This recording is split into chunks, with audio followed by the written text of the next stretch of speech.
what have you learned? I guess being in your second season. I mean, obviously last year worked out great for you guys, made the playoffs and everything. Like, what's kind of been the toughest part about year two and getting keeping everything at that level? Right. So the first year when you come in, everything's new. You don't know what you don't know, and you have a plan. And unless you've been a head coach before, this is your first time going through it. So last year, the big thing for us last year was let's build a culture. Let's get this building exactly how we want it with Ryan Pace and myself, and let's get really really good people in here so that when anything bad does happen, it's nothing but positivity. Doors are open, people are talking, honest communication, and so last year, we had some, ended up going 12-4, obviously lost to Philly in the playoffs, but it was a really really fun year. Now, me as a head coach, what I got to do now is make sure two things: that everyone understands the parity in this league, that it's not easy to do that and repeat that, but it's definitely doable again. So you can't get complacent. You got to work hard. And when adversity strikes, how are you going to react? Well, we're in that adversity right now. And so building a culture of good people in the building makes me feel confident that when you lose 3 games in a row like we did, we pull tighter instead of becoming fractured. Obviously, you coached against the Eagles last year, but not in Philly. It's your first time coming back as a head coach. What's the significance of that for you? Yeah, well, you know what? It's I'd be lying if I said it's not just a fun. It'll be a fun experience. I came back as an assistant coach with Coach Reed our first year in Kansas City in 2013. That was my first year back there. But now as a head coach coming back, so many friends and families in the area. Me obviously being raised in Lancaster County.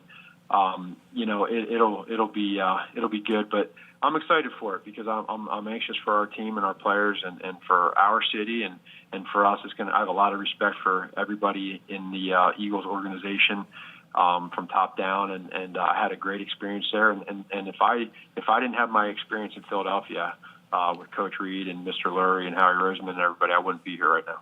Matt, I know you faced questions about the decision to kneel, and I don't mean to open up a wound on that, but when you're in that decision-making process, how much do analytics play a part in that, or is that just really kind of a feel for the game type decision? Right. No, it's we're not as big as some teams on the analytics. Not right or wrong. I mean, that's just kind of who we are, and so we have a bunch of good coaches on our staff that have a lot of good opinions, thoughts, and we have a process that we believe in. And unfortunately, it didn't work out for us last week, but that's a part of how this thing goes. And again, it's magnified a little bit just because of our kicking situation last year, but that's okay. We'll rally around it, and we have ultimate faith in Eddie that he'll come back and make the next one. Matt, their defense played you tough in the playoffs last year. They're starting to get some people healthy. When you've looked at the film, what's been your impressions of Schwartz's defense? Yeah, you're exactly right. They're getting healthy. Number one is huge. That's huge, and I always go back to two of the guys that I know when I was there, in Philadelphia, are Fletcher Cox and Brandon Graham, and you always start on that big defensive line, and I have ultimate respect for them as players. It's been neat really watching them grow into who they are. I was there when they were rookies, and so they're both dominant players that you got to know where they're at all times. And so I think what you're seeing now is a team that is really the defensively wise, they're coming together in regards to just making plays and trusting and believing in one another and playing fast. So when that D line starts getting after people, they're able to do things on the back end, and I think that's what you're seeing. Hey, if I could ask you a Delaware-related question, you have another UD guy on your team in Bilal Nichols. Just kind of how he's been doing for you guys. I see he's starting, and what it means for him also to be playing close to home. I'm really proud of Bilal. He came in last year and did a lot of great things. He learned a lot from Akeem Hicks, who has just been a phenomenal mentor for him this whole time. Bilal was one of the more focused athletes that I've been around. He cares immensely. You see that. We saw that when we drafted him. And now what he's doing is he's really growing as a player every day, every week. He had the unfortunate injury with his wrist and his hand, and but he's able to come back now, and again, a guy that you trust is going to play hard every single snap, and it's just really fun watching him grow. Matt, it was. And, I'm sorry if I follow up. I mean, obviously he's gonna be playing in front of like, his whole family and friends. I mean, growing up in Delaware and stuff. I mean, do you think that's obviously gonna be pretty big for him?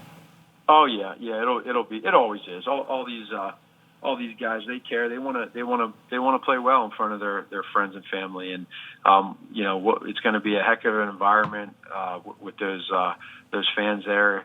I mean, just they're so passionate and get after it so much, and it's going to be loud for us. They'll make it challenging, but I'm sure for anybody that has local ties, it's always that's pretty much the norm. Matt, it was well documented that you used the way last year's game ended as kind of a source of either motivation or in your messaging with the team this offseason. This week, are you looking at that playoff game last year in terms of your messaging with the team? We haven't, and that's something that for us that was so fresh in our mind as we came back from the off season. That was really the last thing that happened to us, and I'm okay with doing that. I just really believe in using that as motivation. If you do it the right way, you don't overdo it. Our guys knew how to handle it. It stung, but we used it as there's a lot of great teams out there that had down moments as a team and as a unit, but used it as motivation the following year. And that's what we're trying to do. So this is all about this year. This is about 2019 for us.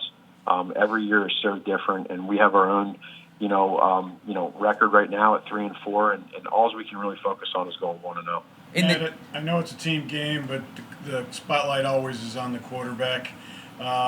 What's going on with Trubisky this season? Yeah, well, he's it's one of those deals where for us, as we came into training camp, we want to just keep as an offense, forget just the quarterback. We were looking really as an offense to be able to really find that identity and get going. And so, we struggled the first game against Green Bay, and that was on that big stage, open up the NFL season, and so we wanted to figure out, okay, how do we recover from that? And we as a team, offensively, forget just the quarterback spot, we as a team struggled. We struggled with the run game. We struggled in other areas. But our challenge then was to figure out how do we get it going. Unfortunately, he got hurt in the Minnesota game, and he's found his way back here. And he knows that we all want to play better and coach better. He understands that. He wants to play better. So the only way we can do that is by rallying around each other and supporting each other and staying positive. And that's kind of where we're at. Matt, you guys, with Howard kind of finding his footing here in Philly, your run game, as you said, has struggled, certainly. I mean, last week was, I think, a pretty good week for David. But what is either you lost with Jordan, or what have you had trouble finding in your run game? Why has it been such a struggle for you guys? Well, there's been a lot of areas for us that we've run into, and for different reasons. It's not all just just our O-line. It's not just the running back. It's not just the play calling. It's been kind of a mixture of everything at different times is really what I've seen. But we're real excited about how last weekend went. We thought that the guys did a lot of good things. And for us as an offense, we needed that. We needed for us to have that momentum and just that positivity, because we were really struggling. I mean, the week before, obviously, only calling 7 runs for 17 yards. You're never going to win an NFL game with that. So we all, trusted in one another, trusted in the players. The players trusted in the play calling, and we made it happen. We just didn't come away with the win. Matt, both you and the Eagles were pretty deep in the running back scouting during the draft. What did you think of Miles Sanders during the process? No, I like Miles a lot. We saw a lot of good things from him. He's very versatile in what he can do. He can obviously do a lot of things out of the backfield. His film, there was just so much evidence at Penn State of just a lot of great vision, being able to cut on a dime and make guys miss. He had that one run against Michigan State that was special.